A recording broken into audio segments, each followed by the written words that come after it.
Buenas tardes a todos, compañeros, compañeras, vecinos, a todos los que nos están acompañando este jueves por la tarde.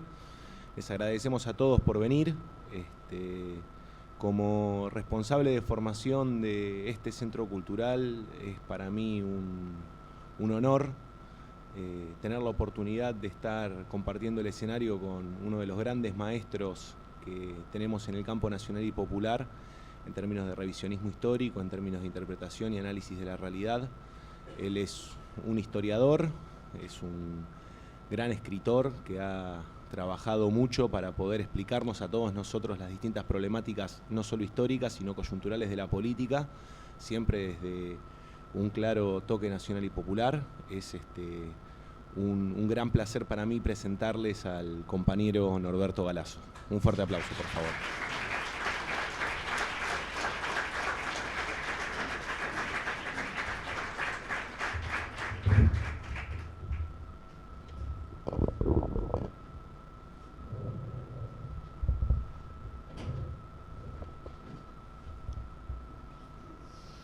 Bueno, es un gran gusto estar con ustedes. Vamos a conversar un rato sobre inquietudes comunes. Y yo creo que una de ellas es que, sin haber conversado previamente, estamos todos de acuerdo en que si la mayor parte de los argentinos, es decir, el mundo de los trabajadores y de los sectores de clase media, logramos construir un gran frente nacional, vamos a poder resolver muchos de los problemas que hoy nos aquejan. Entonces puede ser una experiencia interesante ver rápidamente cómo han surgido los movimientos nacionales, cuáles son los peligros que se corren y cuáles son los avances que han logrado. Nosotros podríamos decir en pocas palabras que la Argentina tradicional de 1862 hasta 1945 fue una Argentina producto de la alianza de los grandes estancieros de la Pampa Húmeda y los grandes comerciantes e importadores del puerto, que se expresaban en las familias más adineradas, con el imperialismo británico, y conformaron un país que tuvo la característica de ser una semicolonia británica durante todos esos años, con excepción quizá del periodo que gobernó Hipólito Yrigoyen.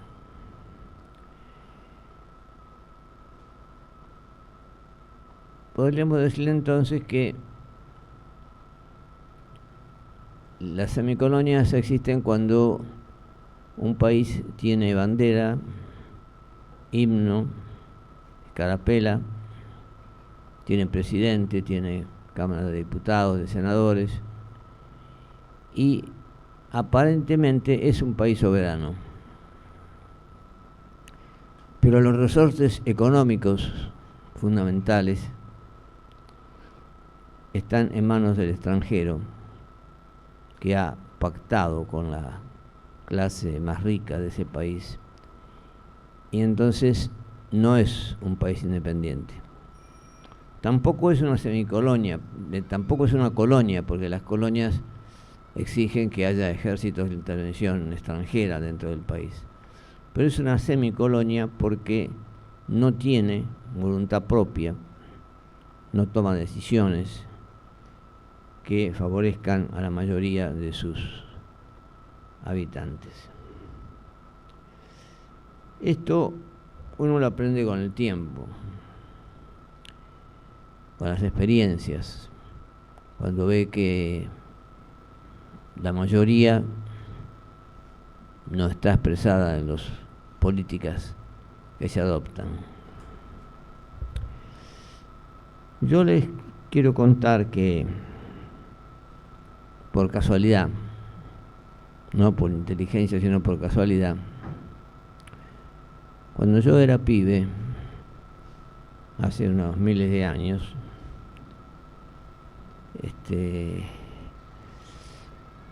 mi vieja tenía a veces que hacer algún trámite en el centro, y para no dejarme solo en casa me llevaba con ella. Mi papá iba a trabajar, yo era hijo único.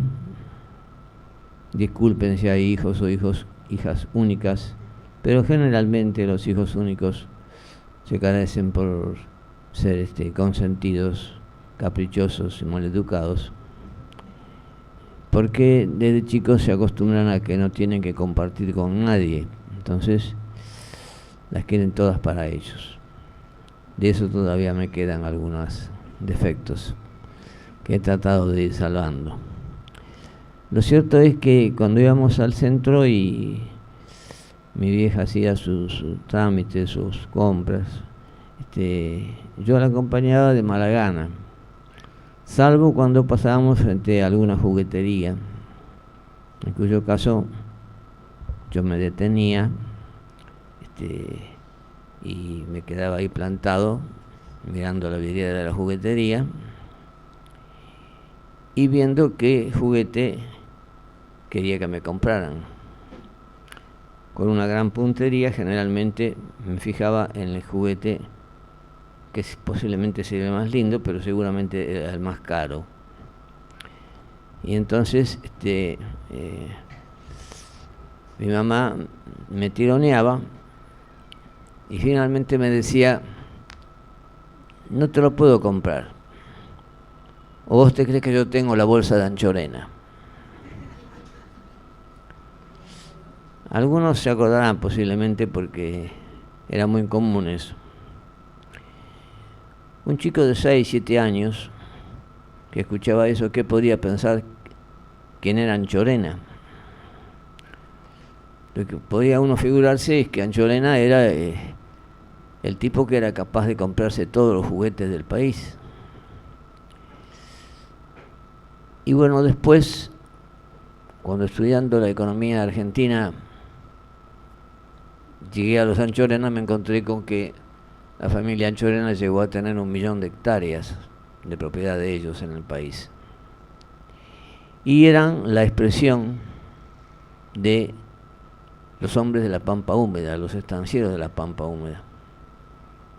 Es decir que eso era una enseñanza con respecto a que los dueños del país no eran siempre los que habían sido elegidos por el pueblo.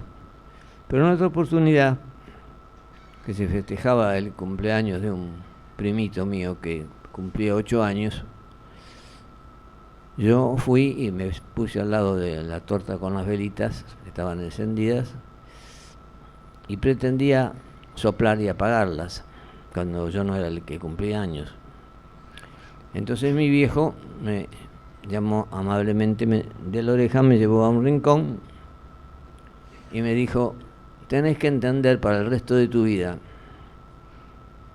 que vos no sos el hijo de Mitre.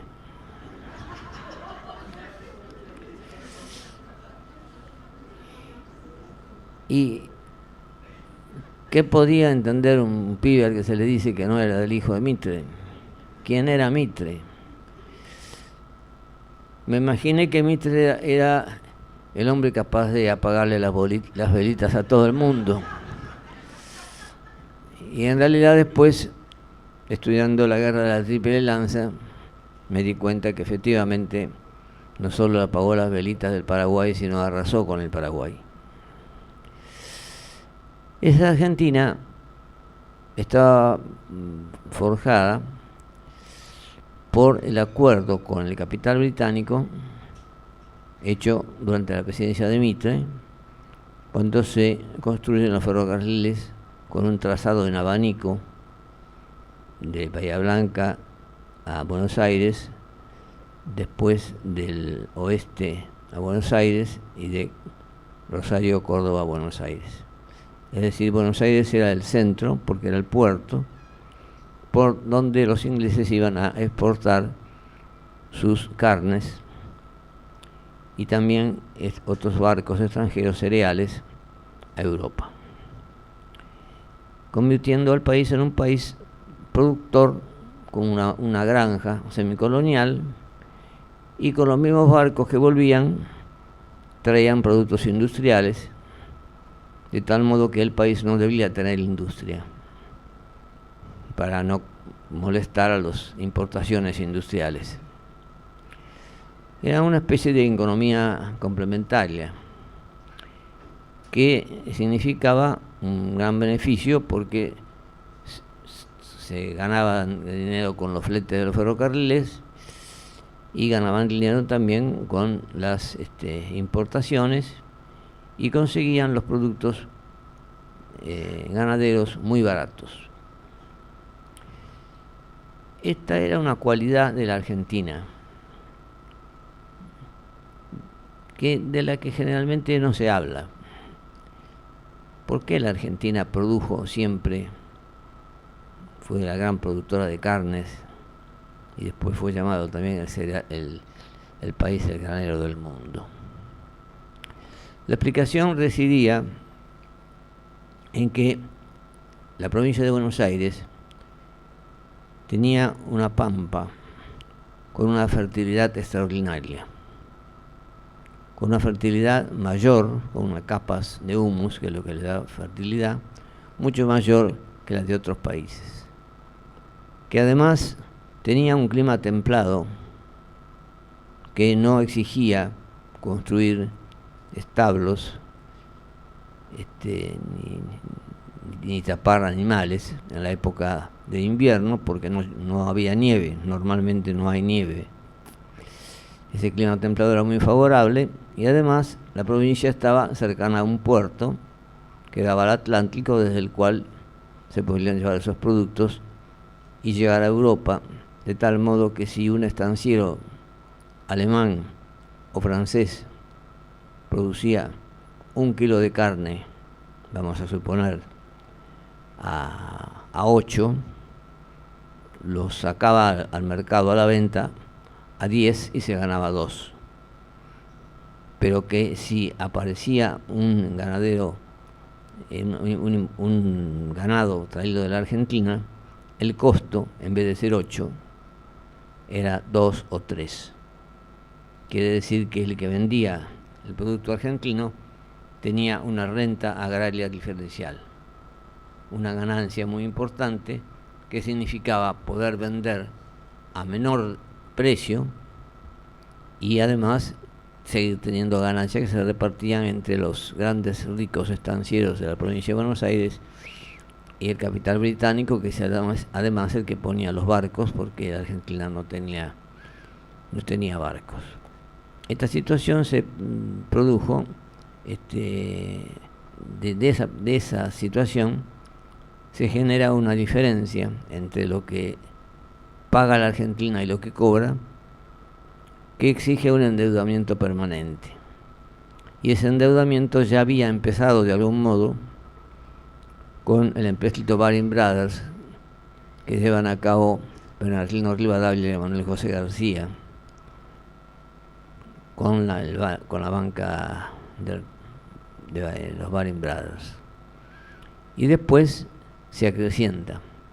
Esa deuda se acrecienta porque piden préstamos para la guerra del Paraguay, y se acrecienta porque hay un déficit de todos los años provocado por esa diferencia de los bajísimos costos argentinos con respecto a los costos europeos.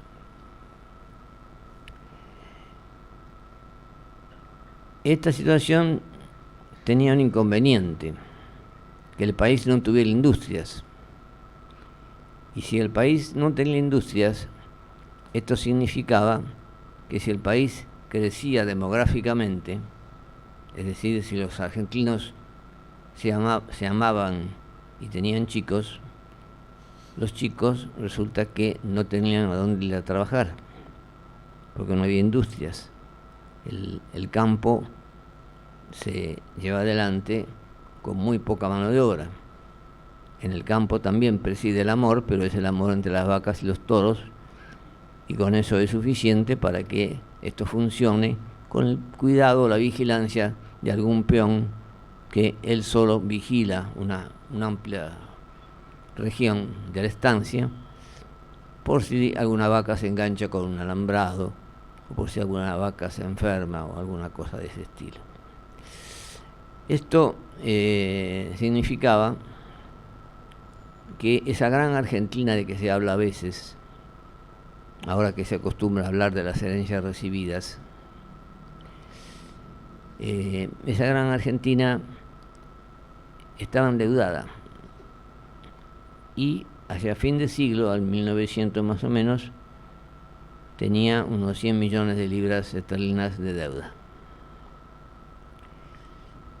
que fueron rebajadas algo por la política de Irigoyen, que en ese sentido le daba a su política un sentido nacional. Pero como Irigoyen le entrega el gobierno a Alvear y después además lo tumban en el 30, se llega a la época del 30 con una deuda externa bastante importante.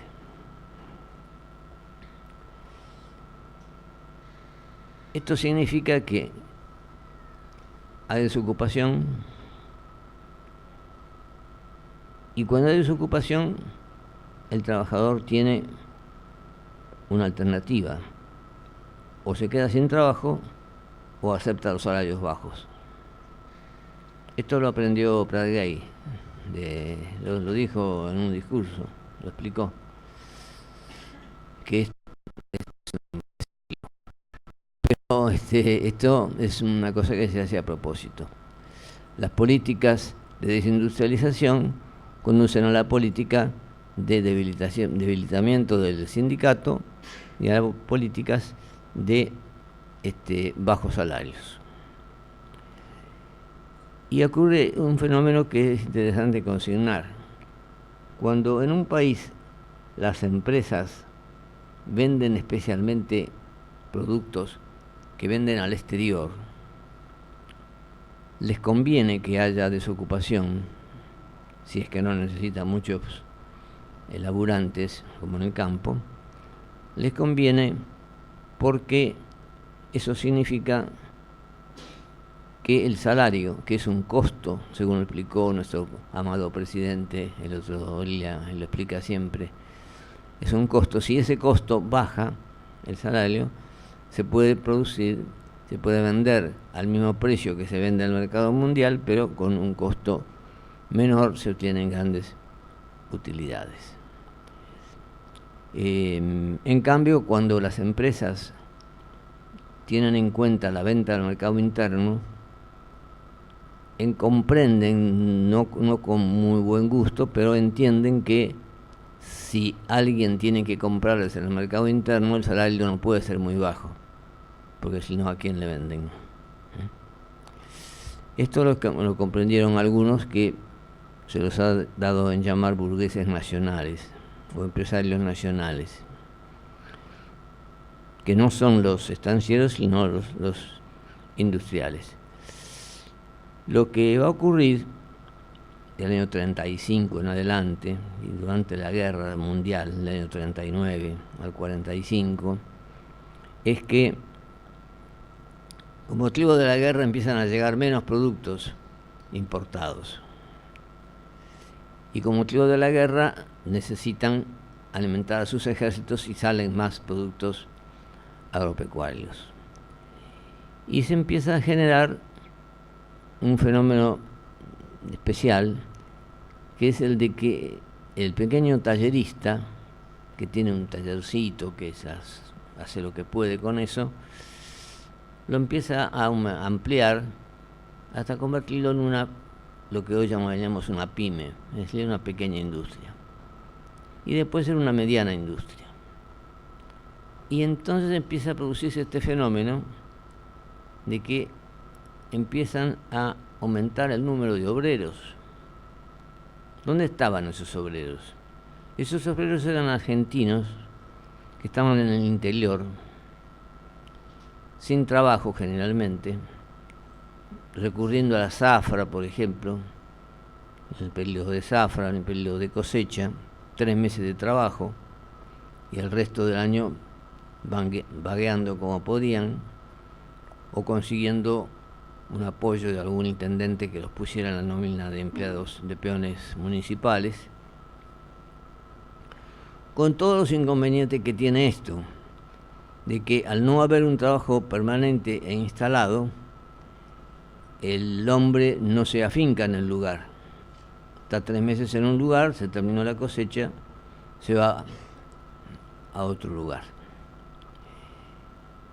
Es decir, la desocupación es un elemento fundamentalmente terrible para los trabajadores.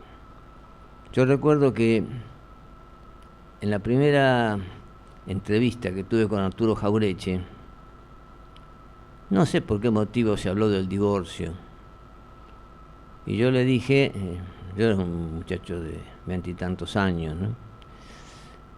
Don Arturo ya era una figura importante, prestigiosa. Le dije, usted está con el divorcio, a favor del divorcio, ¿no? Y él, con esa picaresca criolla que tenía de gaucho aporteñado, me dijo, ¿usted no conoce el país, mijo? Bueno, digo, yo de Buenos Aires he ido a Mar de Ajó y a Mar del Plata. No he salido de ahí. Se nota porque el problema de la Argentina es que a los argentinos hay que casarlos, no divorciarlos. Es decir, la Argentina es una especie de niño deformado, con una cabeza grandota, que es la provincia de Buenos Aires, y un cuerpo raquítico, que es el resto del país. Entonces, como el resto del país está abandonado, y no hay industrias, y no hay trabajo, entonces, en el periodo de cosecha, el peón va y trabaja en la cosecha, y un sábado o un domingo que le dan, va al pueblo a bailar, encuentra una chica, se enamora, y de allí surge después una criatura, pero la criatura surge después de los 3 meses de cosecha, cuando ella se fue. Entonces, ella lo tiene y le pone el apellido materno, que no escandaliza a nadie, porque, decía Jaureche, cuando el drama es social, no ofende, el drama es común.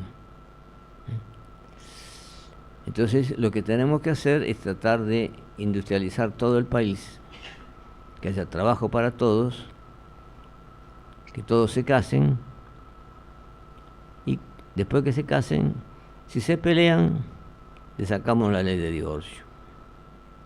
Pero no le saquemos la ley de divorcio ahora, antes, que no pueden casarse. Bueno, fue una de las primeras enseñanzas de don Arturo. Volviendo a los obreros estos que se trasladan del interior hacia el Gran Buenos Aires, empiezan a crear el cinturón industrial del Gran Buenos Aires, se va a producir esta situación. Simplemente, sin entrar en detalles, se llega al año 40, 41, 42, con una situación de crisis bastante profunda. El radicalismo, ya en aquel tiempo, ha dejado atrás las banderas de Irigoyen. Ahora ya ni se acuerdan. Pero en aquel tiempo ya han dejado ya de ser radicales. Los conservadores están pensando únicamente en sus estancias. El Partido Socialista se ha vuelto un partido socialista moderado, que pelea por la ley de 1420, por el divorcio, por ejemplo, pero no se ocupa demasiado de los obreros. Y el Partido Comunista se ocupa de que los obreros hagan huelgas, pero no a las empresas inglesas, porque Inglaterra es aliada de Rusia, de la Unión Soviética. Y entonces desde Moscú llega la indicación que mientras la Unión Soviética sea aliada de Inglaterra, no hay que hacerle huelgas a las empresas inglesas. Tal es así que el Partido Comunista pierde el apoyo de los trabajadores, que los primeros trabajadores buscan donde nuclearse, si nuclean en el Partido Comunista, salvo el de la construcción, porque en la construcción estaba prácticamente ocupada por capitales alemanes. Entonces Rubén Íscaro, que es el secretario general del Partido de la Construcción, del Sindicato de la Construcción de la UOCRA, es el que se mantiene. Los demás quedan, los sindicatos pierden de total fuerza, y entonces hay una especie de panorama político sindical en crisis, que podríamos decir, recordando a un autor teatral italiano, Luigi Pirandello, que publicó una obra de teatro, estrenó, que se llamaba 6 personajes en busca de un autor. Aquí había varios personajes sociales en busca de un autor y una crisis. Se produce el golpe del 43 y aparece el hombre justamente que es el autor que va a expresar a esos distintos personajes, que es el coronel Perón. El coronel Perón, que ha llegado a la conclusión, después de su viaje a Europa, después de sus estudios en Italia, ha llegado a la conclusión de que los trabajadores van a ser los protagonistas fundamentales para los próximos años. Y que entonces, ante la sorpresa de sus compañeros militares, pide que se le otorgue el Departamento Nacional del Trabajo. Y después lo convierte en Secretaría de Trabajo y Previsión. Y allí recibe a los trabajadores para escucharles sus reclamos. Los trabajadores quieren mejores condiciones de trabajo, quieren mejor salario, quieren que se cumpla una ley de vacaciones. Algunos se atreven a decir que habría que instalar un aguinaldo a fin de año. Y Perón los escucha y después llama también a los empresarios y se pone en el medio de ambos para juntarlos en un arreglo, en un convenio colectivo, donde los empresarios, estos que llama que son empresarios nacionales, se dan cuenta que tienen que ceder, porque si no ceden también van a tener problemas con el secretario de Trabajo, que además es coronel, y entonces esto da lugar a el inicio de lo que Perón llamó la era social en la Argentina. Y las oligarcas, diríamos, para decirlo con las palabras que corresponden, los estancieros, se enojan por este motivo, porque además Perón piensa que es conveniente apoyar a la industria para tener cada vez una industria más fuerte. Entonces hace este razonamiento que suponemos nosotros que lo hace él, porque ahora no sabemos bien realmente cómo surge la idea, que es quitarles una parte de esa ganancia, de esa renta agraria diferencial a los estancieros y trasladarla a la creación de un banco de crédito industrial que favorezca el desarrollo de las industrias. En realidad lo hace de dos maneras. Nacionaliza el comercio exterior como primera medida, y como segunda medida nacionaliza los depósitos bancarios y el Banco Central, que estaban en manos de empresas inglesas. Y entonces cuando un estanciero vende al exterior y obtiene una gran ganancia, no la cobra él, la cobra el Banco Central. Y el Banco Central le liquida al estanciero pero lo liquida al valor de la libra, que se utilizaba en aquel tiempo en lugar del dólar. Se lo liquida en lugar de la libra al precio conveniente para quitarle una parte del precio. Por ejemplo, vamos a suponer, si le correspondía darle 10 libras a 10 pesos, le da 10 libras, pero no se las da a 10 pesos, le da 14 o 15, y 15 se lo reclina y lo pasa al Banco de Crédito Industrial. Es lo que ahora se llama retenciones. Ahora se llama retenciones porque es otro modo de llevarlo a cabo. De esa manera consigue el apoyo de algunos empresarios como Miguel Miranda. Miguel Miranda era cerca de mi casa tenía una fábrica donde se dedicaban a preparar las tarros para duranos en almíbar o tarros para atún, para hojalata.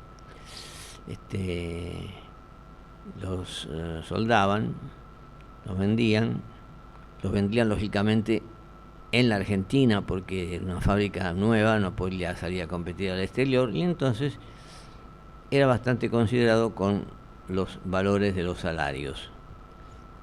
Miranda. Perón le tenía mucha confianza a Miranda, especialmente porque Miranda era un tipo muy práctico. Una anécdota que vale la pena recordar. Estados Unidos había salido de la guerra muy poderoso porque no había habido guerra en territorio de Norteamérica, había guerra en Europa. Y Estados Unidos le había prestado a los combatientes a Inglaterra y Francia, y había salido con mucho dinero, pero Inglaterra y Francia estaban destrozados por la guerra. Entonces se encontraba con que Estados Unidos tenía pocas posibilidades de venderles. Y entonces inventan el Plan Marshall para venderles. Cosa que va a perjudicar a la Argentina, porque Estados Unidos empieza a producir cereales y carnes en cantidad y la vende a través del Plan Marshall a precios bajos.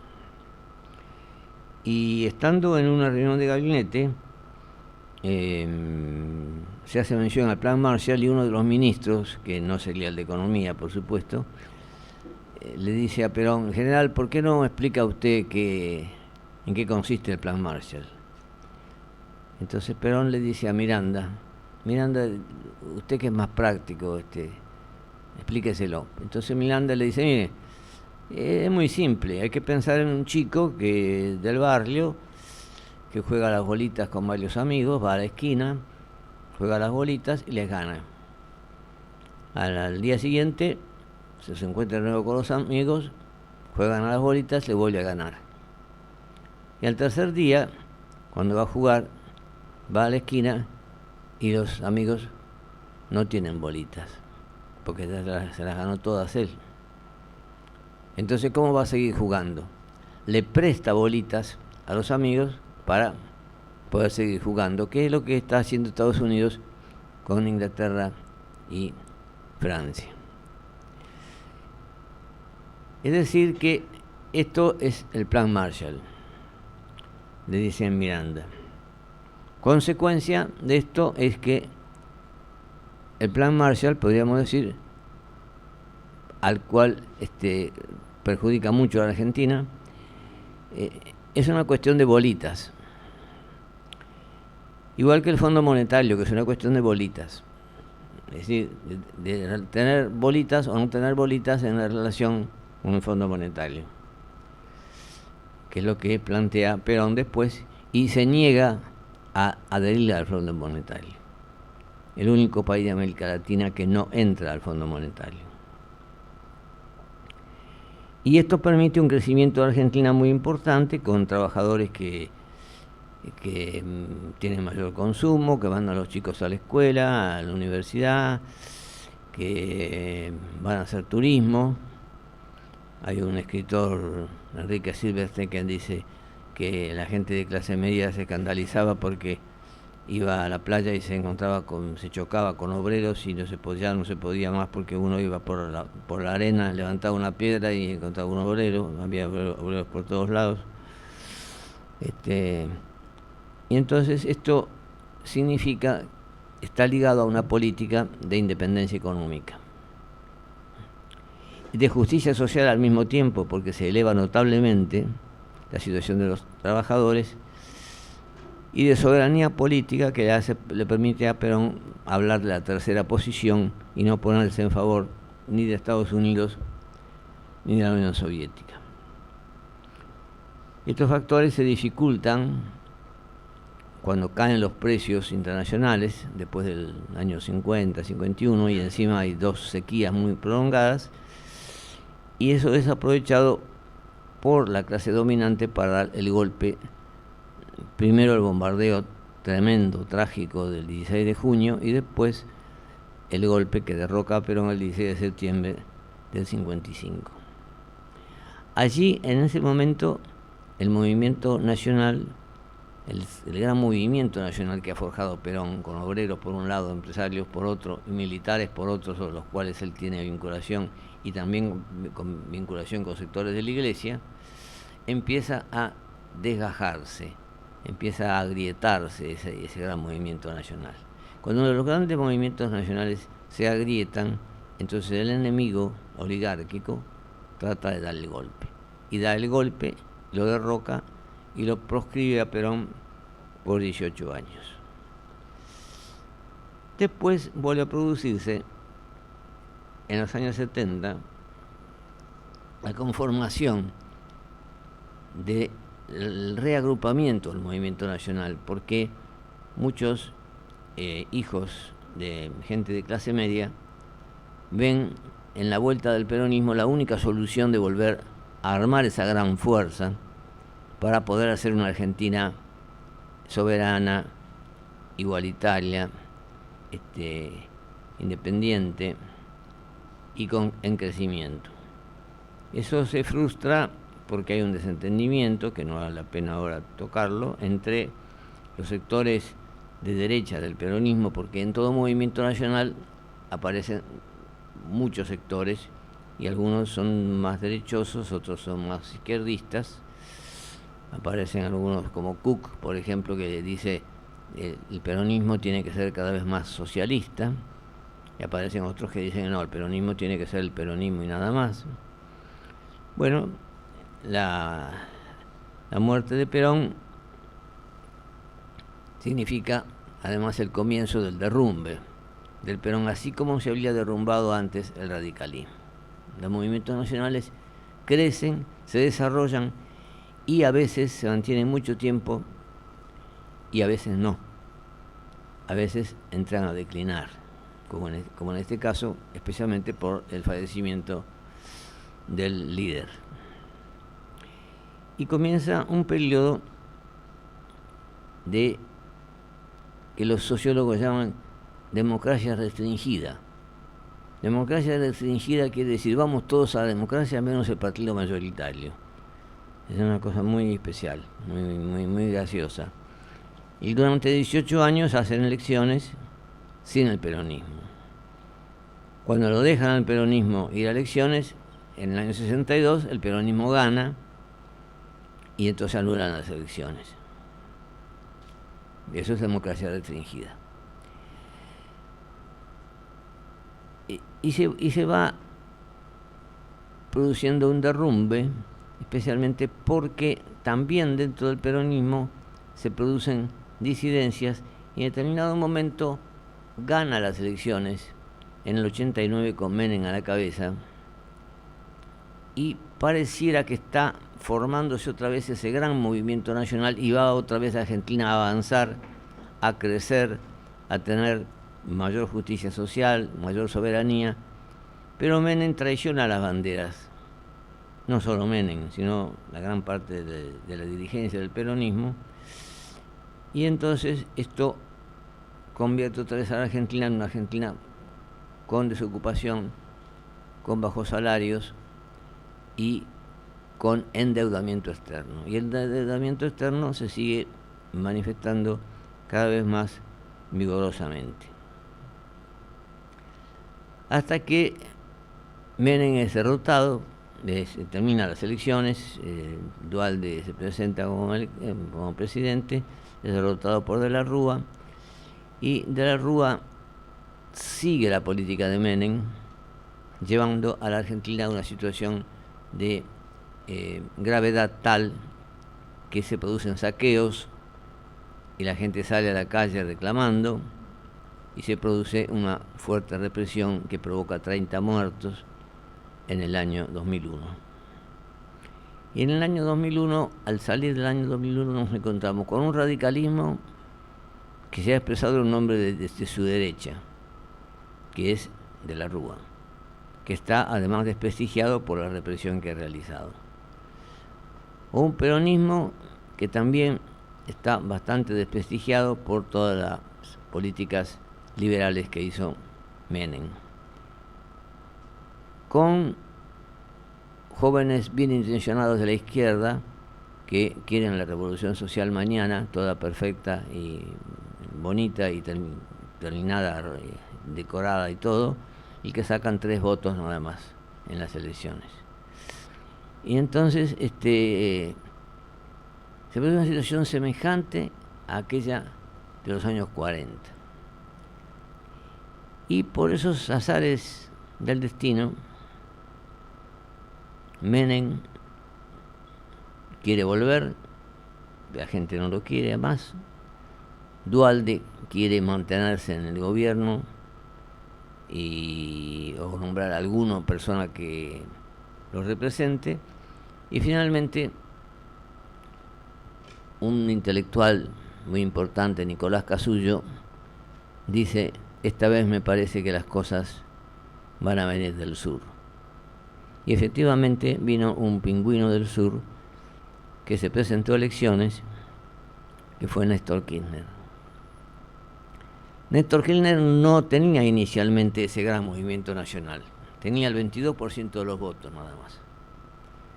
Pero hizo una política correcta de dar planes sociales a los desocupados, de restablecer relaciones de convenios colectivos de trabajo, hacer una política económica hacia el mercado interno para provocar de nuevo que creciera la industria y se ocupara de nuevo a la gente, y fue conformando un movimiento nacional a tal punto que en las próximas elecciones del 22% pasó al 45%, y después Cristina pasó al 54%.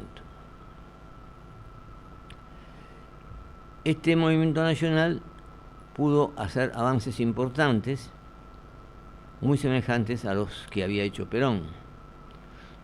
Por ejemplo, en el 2005 hizo una reestructuración, una renegociación con la deuda, y logró bajar la deuda, no pagarla, sino bajarla, que le condonaron la deuda en cerca de 60.000 millones de dólares.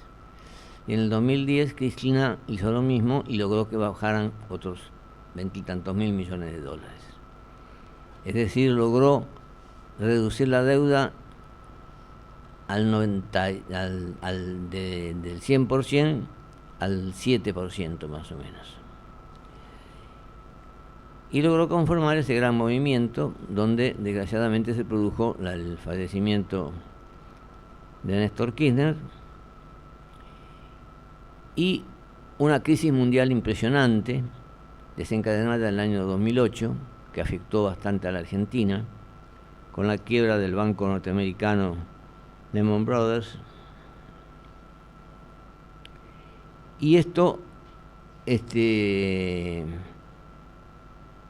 al mismo tiempo iba produciendo el crecimiento en la capital federal de un partido que inicialmente era un partido de clase media, el PRO, que después fue tratando de entenderse con el radicalismo, que estaba en decadencia, pero tenía, sin embargo, sus un poco parecido a la Iglesia Católica, que en cualquier pueblito hay una iglesia católica. Bueno, en cualquier pueblito del interior había algún pequeño grupo radical que podría tener la camiseta radical de los viejos tiempos gloriosos de don Hipólito. Y entonces, cuando estaba prácticamente casi por terminarse la deuda externa, porque el 7% que faltaba liquidar no se liquidaba porque había tenedores de bonos de títulos de la deuda que querían cobrar mucho más de lo que le correspondía, no querían negociar nada. Es decir, uno iba a la Bolsa de Londres a comprar un título argentino y se lo cobraban, por ejemplo, 0,20 centavos de dólar. Y los hombres de este 7% querían que la Argentina se los pagara a $1 de dólar, es decir, a 5 veces el valor. ¿Qué son los famosos buitres? Que se les llama buitres precisamente porque el buitre tiene la característica de revolotear hasta ver algún animal muerto y ir a comer la carroña del animal muerto, y estos buitres tenían esa característica, con nombre y apellido Paul Singer y Kenneth Dart. Kenneth Dart no solo tenía esa característica, sino que tenía empresas, y tiene una empresa en Pilar, que muchas veces ustedes habrán tomado en sus manos unos vasitos de Telgopor que fueron inventados por el señor Dart. Si dan vuelta al vaso de Telgopor, atrás dice Dart, porque el Telgopor mantiene en mayor medida el calor que el vidrio, y entonces se hizo famoso por eso y se hizo multimillonario. Pero como los multimillonarios solo quieren vivir para seguir siendo multimillonarios y más multimillonarios, entonces querían cobrar ese 7% a valores totalmente desubicados con respecto al valor real que tenían en el mercado. Lo que se va a producir en ese momento entonces es algo que un tanto inesperado para los argentinos, para muchos argentinos, que fue la derrota del kirchnerismo frente a la nueva alianza llamada Cambiemos, que era un acuerdo entre radicales y la gente de Macri y otros partidos menores provinciales. Y entonces los buitres vieron la oportunidad para negociar esto. Macri no logró hacer un gran movimiento nacional, porque el gran movimiento nacional exige una coincidencia, unos postulados, un programa que Macri no tenía, pero logró sí tener los votos suficientes para ser presidente y para tener la mayoría en la Cámara de Diputados. Y entonces empezaron a negociar con esta buena gente, y esta buena gente planteó eso, más o menos un cálculo más o menos de este tipo. Todos los tenedores de títulos de la deuda, tomando todos los tenedores, de esos, el 93% había achicado sus pretensiones acerca de más o menos el 20 y tantos mil millones de dólares. Y en cambio, el 7% restante, que no eran todos tampoco, porque no era el 7, el 3,5 o el 4%, querían cobrar 12.500 millones de dólares. Es decir, por el 3% querían cobrar 12, mientras los otros, que eran el 90 y tantos, querían cobrar 26. Era una cosa completamente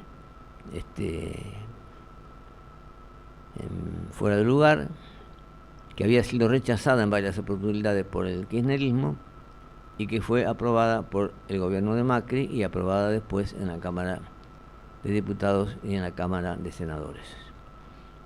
Por lo cual se les, como el gobierno no tenía con qué afrontar esos 12.500 millones de dólares, la Argentina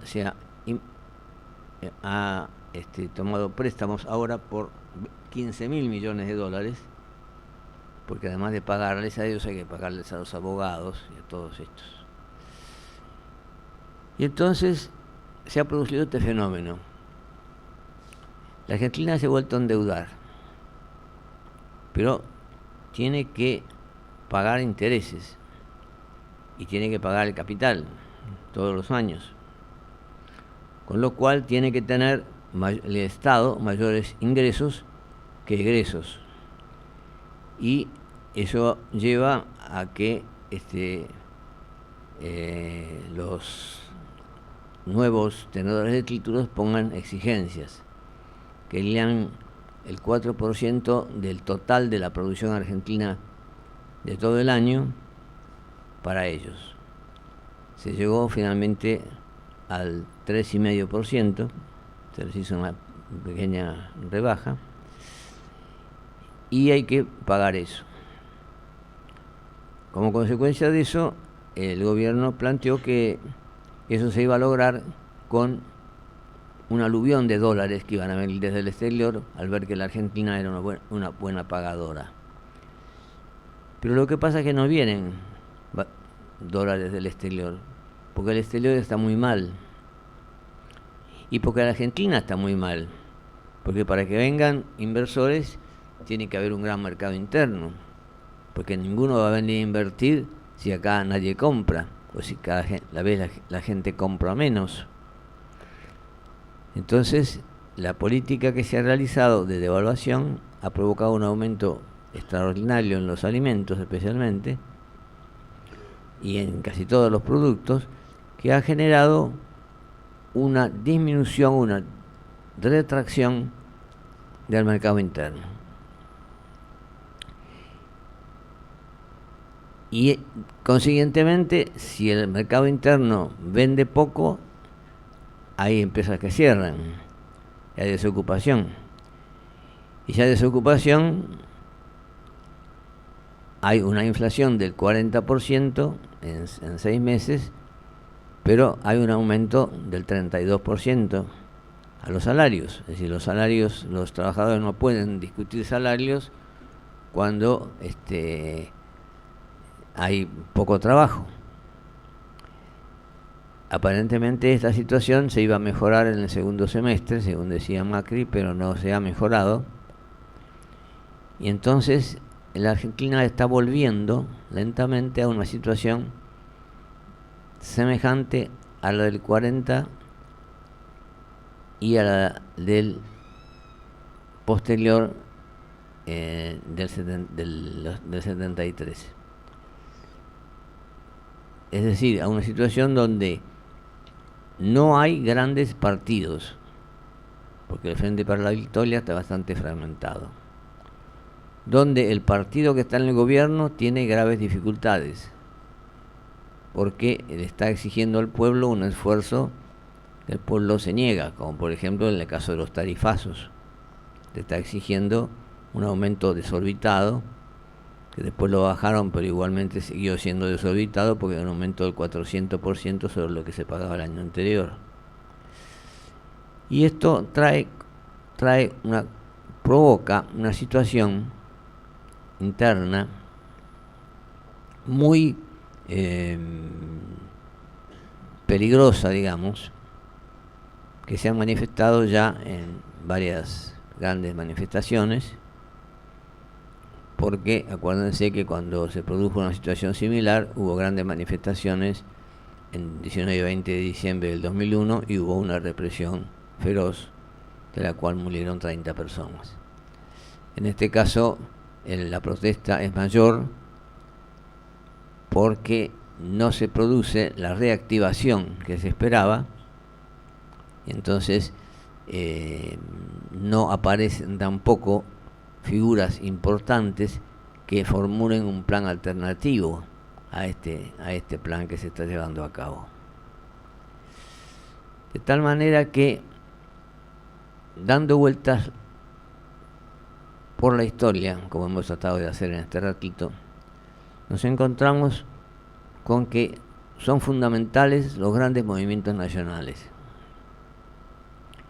Con los grandes movimientos nacionales se produjo el avance de la época del peronismo y el avance de la época del kirchnerismo.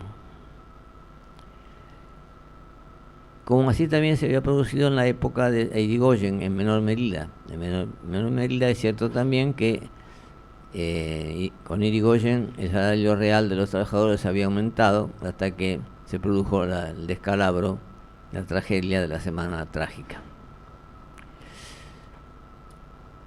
Estamos entonces en un momento muy especial donde los argentinos vamos a tener que analizar de qué modo salimos de esta situación. En un momento en que América Latina no nos puede ayudar demasiado, porque ustedes habrán visto lo que ha pasado en Brasil, donde han provocado un grupo de 60 diputados corruptos o ligados a procesos de corrupción, han provocado la destitución de la presidenta, que no está incluida en ninguno de esos procesos de corrupción, sino simplemente que asignó partidas que eran para una cosa, las utilizó para otra, pero fue suficiente para poder llevar adelante ese proceso. Con dificultades también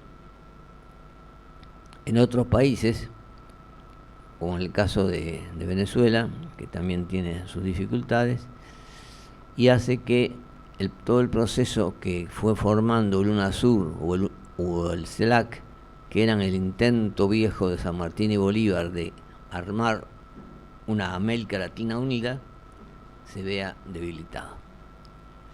El desafío entonces, según esta experiencia que hemos sufrido de todas las futuras generaciones, va a ser tratar de conformar un gran frente de liberación, donde los trabajadores,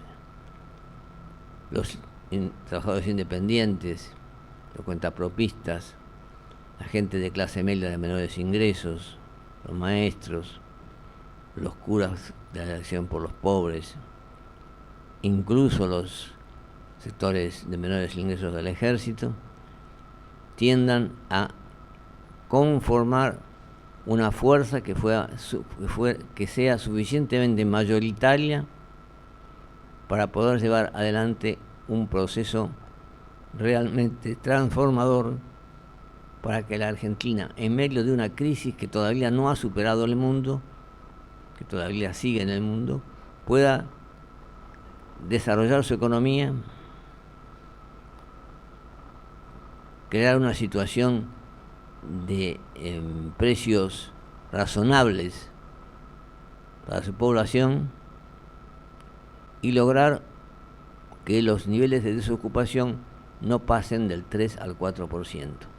Están ya hoy en el 12%.